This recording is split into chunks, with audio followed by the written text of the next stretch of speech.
안녕하세요. 절대값도 매매공 PD 한PD입니다. 저도 임대 사업자로 아파트 하나를 가지고 있는데 시세가 한 3억 5천에서 4억 그런 것 같아요. 전세 시세가. 근데 제가 지금 주는 가격, 제가 이제 임대 놓은 가격이 2억 한 6천 정도. 그러니까 한 1억 정도가 싸게 이제 임대를 준 거죠. 왜냐면 임대 사업자는 5%밖에 못 올려요. 그죠? 뭐, 그리고 저는 잘 올리지도 않아요.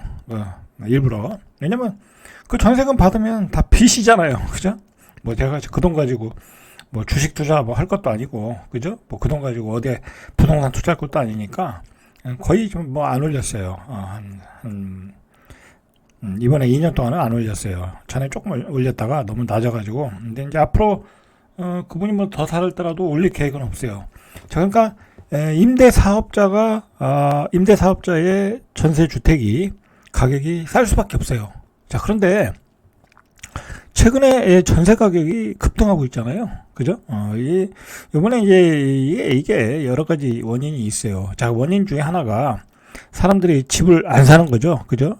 매매를 해야 되는데, 전세 사는 사람들이 매매를 해야 전세 수요가 줄어들잖아요. 그런데 다 전세로 사는 거야. 그죠? 그러니까 전세 가격이 올라가고 있는 거죠. 그리고 두 번째로는 임대차 3법 때문에 2년 있다가 4년 있다가 2년에 5% 올리고 그 다음에는 이제 무제한으로 올릴 수 있잖아요. 그죠? 그러니까 갑자기 또 올리고 그런 점이 또 있고 세 번째로는 오늘 이제 주제 중에 하나인데 뒤에서 보시면 그 임대사업자 이 자동 등록 말소가 되고 있어요. 우리 이제 그 정부에서 임대사업자 좌파 정부 때죠. 임대사업자를 활성화시켰죠. 활성화시켰다. 그거를 투기꾼들이 그것을 투기로 이용을 많이 했죠. 그죠? 뭐 그건 사실이에요. 뭐 투기의 수단으로 아주 좋은 방법이 없어요. 임대사업자 등록해 놓으면. 왜냐면 자기가 아파트를 사가지고 갭 투자를 해놓고 한 8년 동안 묶여놓으면 양도소득세가 면제야. 이건 뭐 제가 보기엔 좌파 정부가 결정적인 실수를 한 거죠. 그죠? 빌미를 준 거지. 투기꾼들한테 아주 그냥 아주 그때 발표했을 때 많은 사람들이 임대사업자로 등록을 했어요. 자, 그게 이제 문제가 되니까 그 좌파 정부에서 임대사업자 이제 만기가 되는 것들, 뭐 예를 들어 이제 8년이면 만기가 되는 것들, 그런 것들은 자동 등록 말소를 하게 했어요. 그리고 임대사업자를 또 없애버리고 뭐 이제 오피스텔이라든지 뭐 다세대 주택 뭐 그런 소형 주택은 있는데 이 아파트 쪽에서는 임대사업자가 없어졌어요. 자, 그러면서 자동적으로 이 임대사업을 주던 전세 주택들이 일반 전세로 나오니까 가격이 어떻게 되겠어요? 급등하겠죠. 그죠? 저가 전세들이 소멸되고 있다, 사라지고 있다라는 얘기예요. 이 얘기야. 자, 민간 임대사업자 자동 말소 제도가 말소로 5% 임대 상한율을 지킬 필요가 없어졌다라는 거죠. 이 제도가 없어졌으니까. 그래서 보증금을 시세대로 기존보다 크게 인상하거나 보유세금 부담으로 매도하는 집 주인들이 늘어나면서 이게 뭐냐면 자동 등록 말소가 되면은 이제는 이제 시세 차익을 노리겠죠. 그죠? 오랫동안 가지고 있었으니까. 그죠? 그걸 다시 전세 시장에 내놓지도 않고 대부분이 팔라고 할 거라고요. 뭐 저도 마찬가지겠죠. 그죠? 임대사업자 8년 동안 했는데 그러면 이제 시세 차익을 얻으려고 시장에 내놓겠죠. 그러니까 전세 물건이 줄어들고 있다라는 얘기예요. 지금 그 얘기예요. 자, 9일 대한주택 임대인 협회에 따르면 등록 임대주택 자동 말소 건수, 그러니까 8년 되면 자동 말소되는 건수가 2020년에 46만 7,885. 엄청나게 많죠. 그죠? 자, 이게 투기 수단으로 이용됐다고 하면 엄청난 숫자죠. 자, 2021년도에 58만 2,971호. 계속 늘어나고 있어요. 그죠? 더 늘어날 것 같아요. 이게 나중에는. 자, 2022년도에는 72만 4,700건 정도. 2023년도에는 82만 7천 건 정도. 자, 이거 한 10만씩 늘어나네요. 그죠? 그러면 올해는 한 90만 원 정도가 자동 등록 말소가 된다라는 거잖아요. 이건 뭐 엄청난 물량이에요, 지금. 엄청나게 저렴한 물량들이 시장에서 사라지고 있다. 있다라는 거죠. 자, 이 중에 서울시 물량을 보죠. 이제 제일 민감한 지역이 서울이니까 2020년도에 14만 2,244호, 2021년도에 17만 8,044호. 자, 한 3만 6천 가구 늘어났네요. 1년 만에. 2022년도에 22만 1,598호. 이건 몇 만이야? 3만에 한 5만, 4만 5천 정도. 그 정도 늘어났어요. 4만 5천 정도. 더 많이 늘어났겠네. 그죠? 2023년도에는 24만 5,500. 그죠? 한 2만 4천 가구 정도 늘어났네요. 전체 등록 말소되는 것의 3분의 1이다. 그죠? 그러니까 서울의 전세 가격이 급등하는 이유가 있네요. 그죠? 임대주택의 자동 등록 말소. 그죠? 자, 민간 임대 사업자 등록 제도는 문재인 정부 때 다주택자의 부동산 투기, 조세 회피 수단으로 활용돼서 2020년 7월에 제도를 개편한 거예요. 그래서 임대 사업자 자동 말소 제도를 도입해서 단기 임대 4년짜리예요. 아파트 장기 임대, 매입 임대 제도를 폐지하고 임대 의무 기간 경과 즉시 자동 등록 말소하도록 하는 게 내용이었죠. 앞에서 얘기했듯이.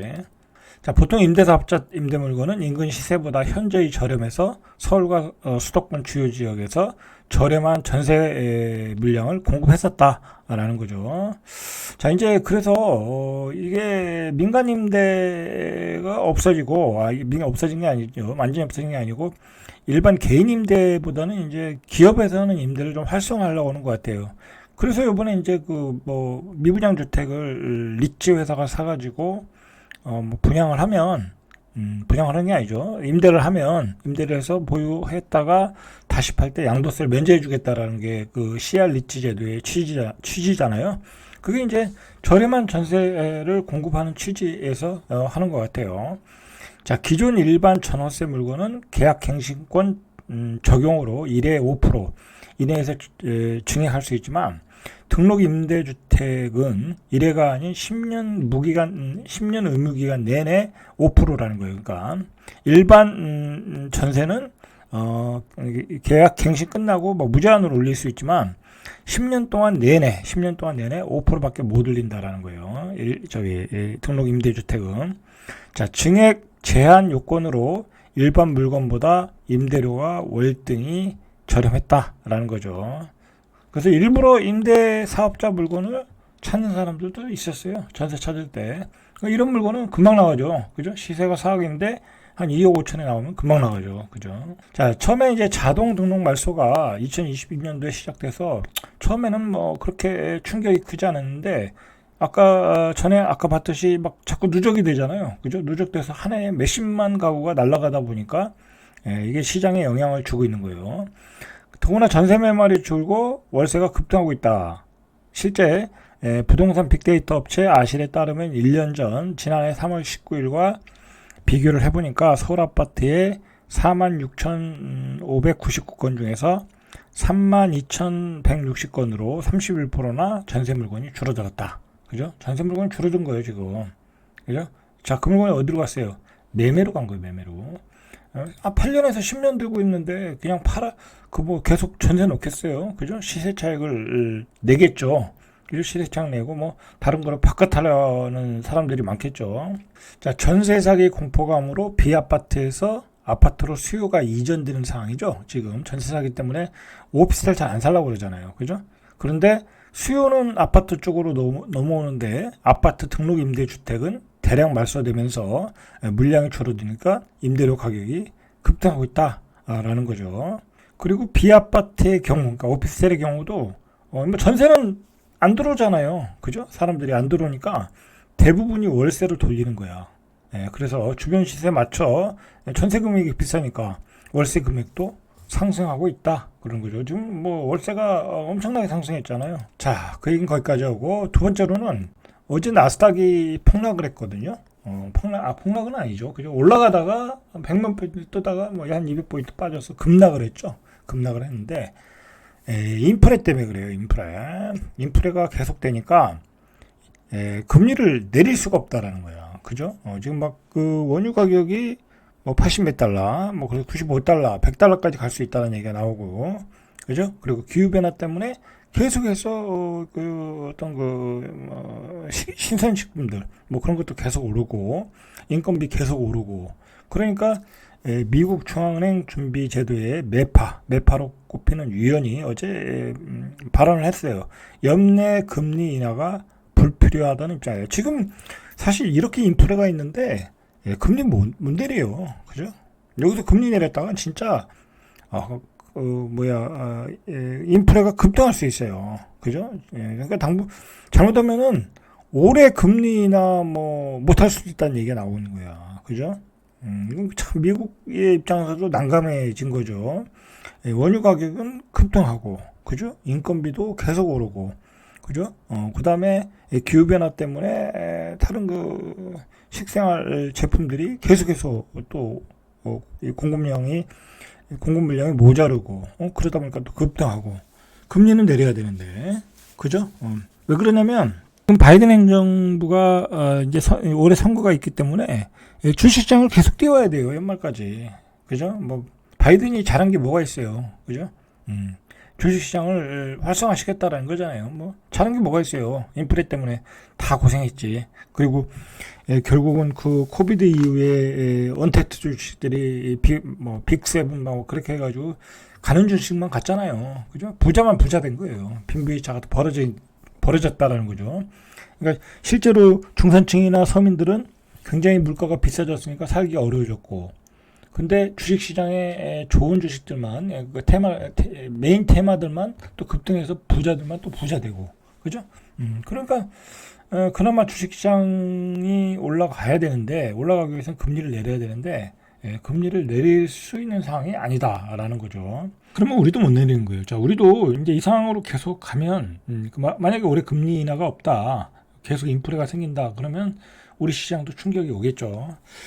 지금 그런데다가 이스라엘이죠. 이스라엘이 이란의 어디야 이게 그 대사관 건물인데 뭐 이제 그 건물을 공격을 했어요.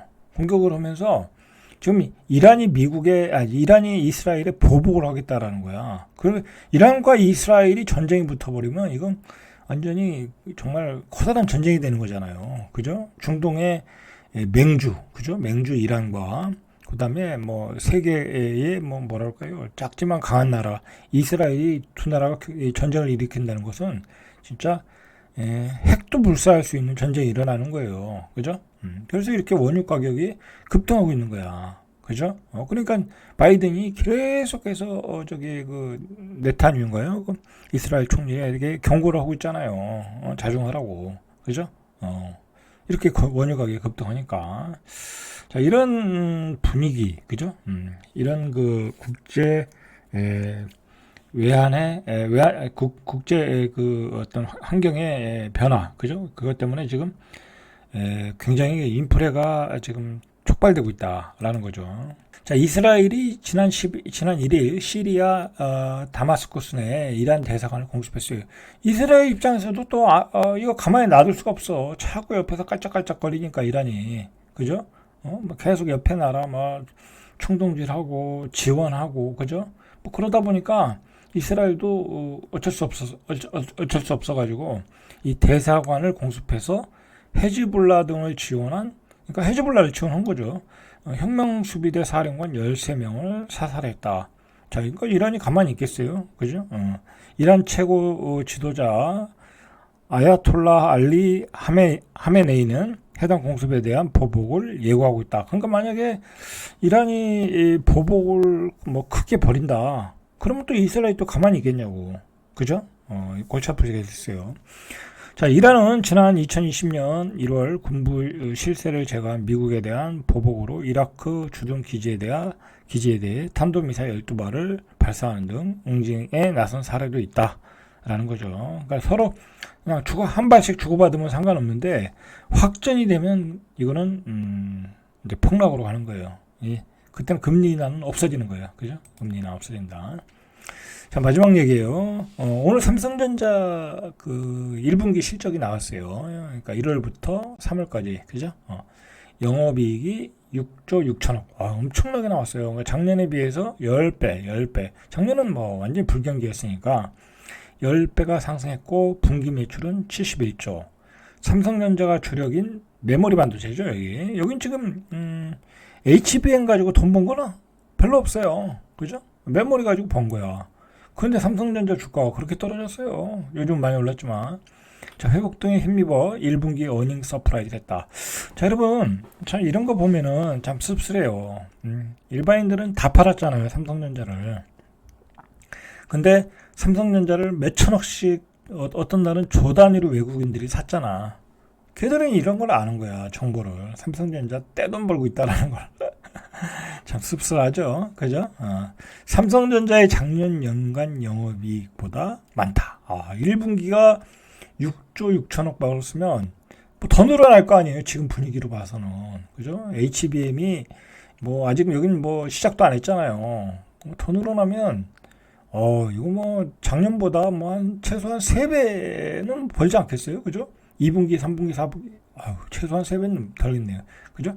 여러분, 삼성전자 주식 요즘 많이 사고 팔고 하잖아요. 저도 사고 팔고 하는데, 삼성전자 주식은 제가 얘기하지만, 예, 이게 이제 오늘 같은 날 조정을 많이 줬잖아요. 그죠? 뭐, 월요일도 조정 주고, 화요일도 조정 주고, 그러면 무조건 사야 돼요. 좀 무조건이란 말은 그렇고. 자, 어쨌든, 트레이딩 하시는 분들은 사서 잘 먹고 파시고 그러시길 바래요. 저도 계속해서 떨어지면 사고 오르면 팔고 뭐 그러고 있어요. 삼성전자 뭐 길게 가져갈 것도 없고, 그죠? 어차피 8만원에서 10만원 가면 뭐 그 이상은 또 그때 가서 봐야 되는 거니까, 그죠?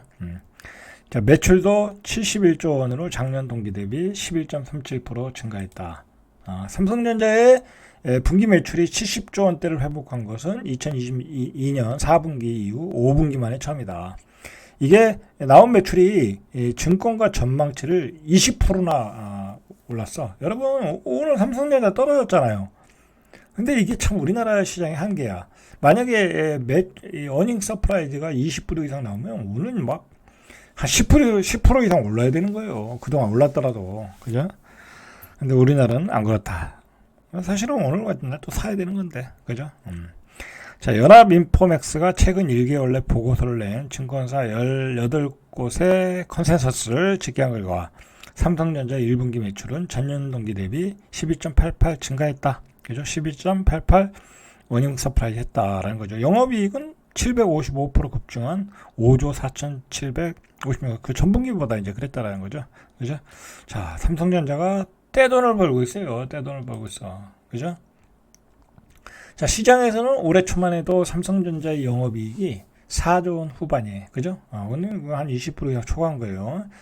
자, 그러니까 AI가 되건 뭐가 되건 반도체가 메모리 반도체가 팔려야 될 거 아니에요. 그죠? HBM은 뭐 메모리로 안 만드나? 그죠? 8단, 12단 다 쌓아서 만드는 건데. 자, 이게 좀 우리가 조금만 더 생각했으면 삼성전자를 사야 됐는 거죠. 사야 됐었는데, 근데 저는 사라고 계속 얘기했어요. 그죠? 제 얘기 듣고 수익을 내신 분들은 있겠죠. 그러니까 여러분들 삼성전자는 이렇게 폭락할 때 사서 뭐 고점에 팔고 또 떨어지면 사고 팔고, 근데 잘 떨어지지 않을 것 같더라고. 이번이 한번 마지막 조정 같아. 그죠?